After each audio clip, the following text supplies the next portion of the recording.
ఓం శాంతి. ఆత్మీయులందరికీ సంక్రాంతి శుభాకాంక్షలు.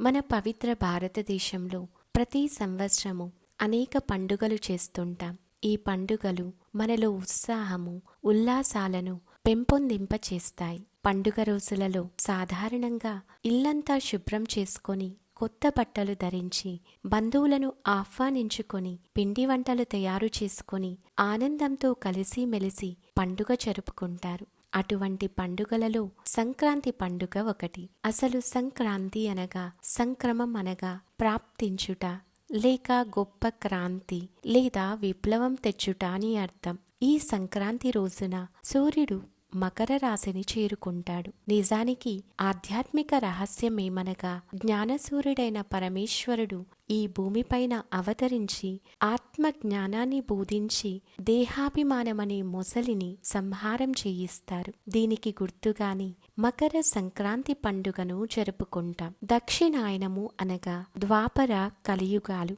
ఈ కలియుగం చివరిలో పరమేశ్వరుడు ప్రజాపిత బ్రహ్మ శరీరరూపీ రథంలో వచ్చి మనకు త్రికాల జ్ఞానాన్ని బోధించి దివ్య గుణాలు అనే రంగును మనకు అంటించి ఆత్మారూపీ గోపికలైన మనల్ని సంతోషపరిచి మన జీవితాలను శ్రేష్టంగా తయారు చేసి శాంతి విప్లవం ద్వారా సత్య త్రేతాయుగాలనే స్వర్గ రాజ్య భాగ్యాన్ని ప్రాప్తింపచేస్తున్నారు. అందుకే ఉత్తరాయణం పుణ్యకాలమని మోక్షగతులు ప్రాప్తిస్తాయని అంటారు. ఉత్తరాయణ పుణ్యకాలంలో మరణిస్తే స్వర్గానికి వెళ్తారని కూడా భావిస్తారు. ఇక్కడ చనిపోవటమనగా పాత స్వభావ సంస్కారాలతో మరణించటం. శరీరాన్ని వదలటం కాదు, శరీరంపై భ్రాంతిని వదిలివేయటం.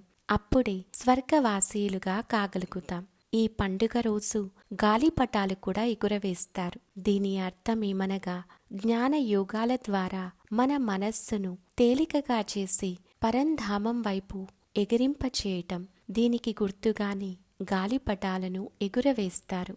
ఇంకా ఈ సంక్రాంతి పండుగ రోజున రేగి పండ్లు, చిల్లర, పైసలు, నువ్వులు కలిపిన భోగి పండ్లు చిన్నపిల్లల పైన పోస్తుంటారు. భోగి మంటలు వేసి భోగి పండుగ చేస్తుంటారు. దీని అర్థమేమిటంటే ఈ సంగమయుగంలో పరమేశ్వరుడు చెప్పే జ్ఞానం ద్వారా, యోగాగ్ని ద్వారా మనలోని పంచ వికారాలను, అసురీ జిడ్డు సంస్కారాలను భస్మం చేసిన దానికి గుర్తుగా అలా చేస్తుంటారు. ఈ పండుగను ధనుర్మాసంలో చేస్తారు. ఈ నెలంతా కూడా పర్వదిన మాసంగా భావించి ప్రతి వారు తమ ఇంటి ముందు రంగురంగుల ముగ్గులు పెట్టి దానిమీద ఆవు పేడతో గొబ్బిళ్ళు పెట్టి వాటిని రకరకాలైన పువ్వులతో అలంకరిస్తారు. ఇంకా గంగిరెద్దులకు అలంకారం చేసి మేళం వాయించేవారు హరినామ సంకీర్తన చేస్తూ హరిదాసులు ఆధ్యాత్మిక జాగృతిని కలిగిస్తూ ఉంటారు. ఈ ధనుర్మాసంలోనే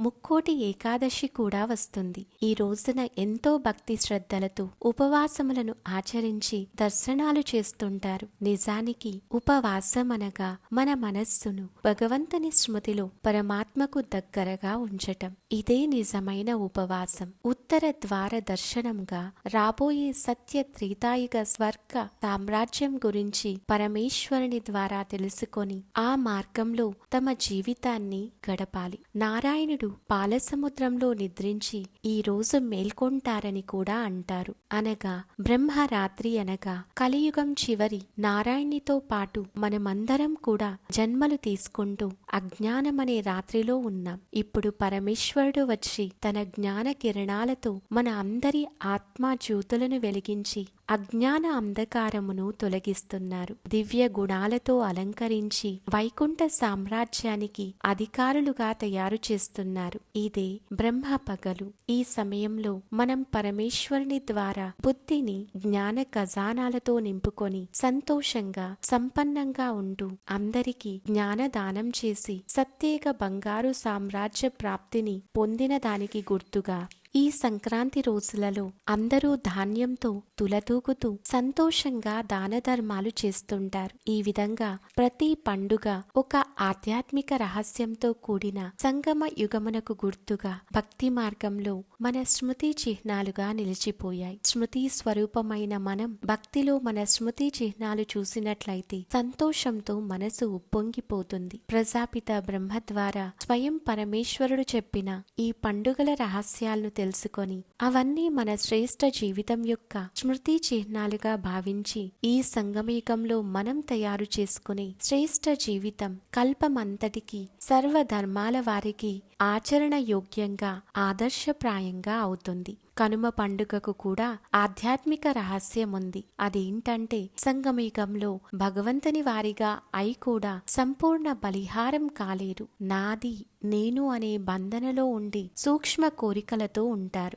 భగవంతునిపై బలిహారం అనగా తమను తాము సర్వస్వము సమర్పణ చేసుకోవటానికి ప్రతీకని ఈ రోజున జంతువులను బలి ఇస్తున్నారు. 3 లోకాలు 3 కాలాల జ్ఞానాన్ని సర్వోన్నతమైన భగవంతుని ద్వారా తెలుసుకొని కూడా మనం ఉన్నతంగా తయారు కావటం కోసమే ఈ పర్వదినాన్ని జరుపుకుంటున్నాం. ఓం శాంతి.